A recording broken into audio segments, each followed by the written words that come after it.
This video is for Jon Stewart and Jon Stewart only. If you're not Jon Stewart, keep scrolling. Okay, now that I've got your attention, first, I want to thank you for being the most trustworthy news person in the news. I've been watching you since since 2010. I attended the Rally to Restore Sanity and/or Fear. And back then, like a lot of Americans still, I assumed that military families had civil rights. But it wasn't until I needed my civil rights that I learned that military families, soldiers, veterans, dependents, don't have them. You can go to gijustice.com to learn more.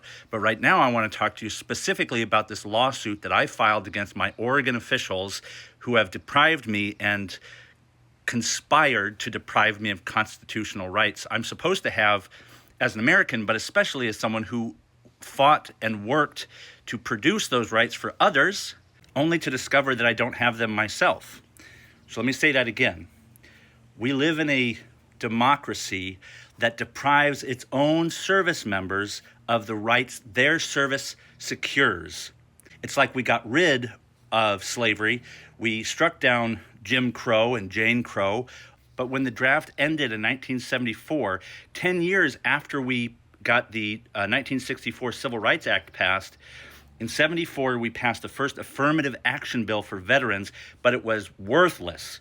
You can look up gijustice.com/VEVRA. Here's the URL.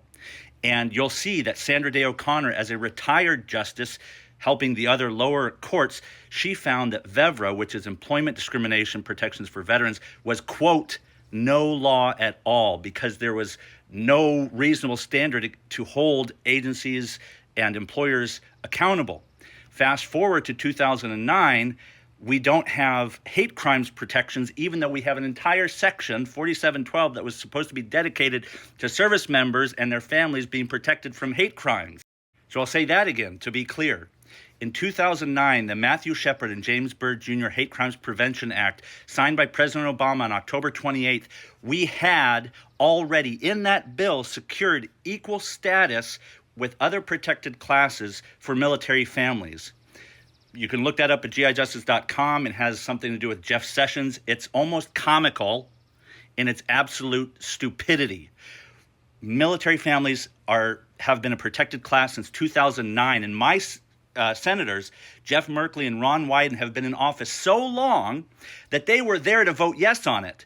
And then when it came to actually doing something about it, when I came to their offices, they washed their hands as though military families aren't worth the dust on their sandals. So I need your help to get the word out, not only about hate crimes and employment protections that don't exist, but civil rights, fundamental civil rights for military families. I hope you'll help. All right, so a few people who are not Jon Stewart probably watched that. If you did and you want to help, tag him, retweet this, duet it, stitch it, whatever. But this needs to break through the noise, and I know Jon Stewart's an awesome ally. Help me out. Thanks a lot.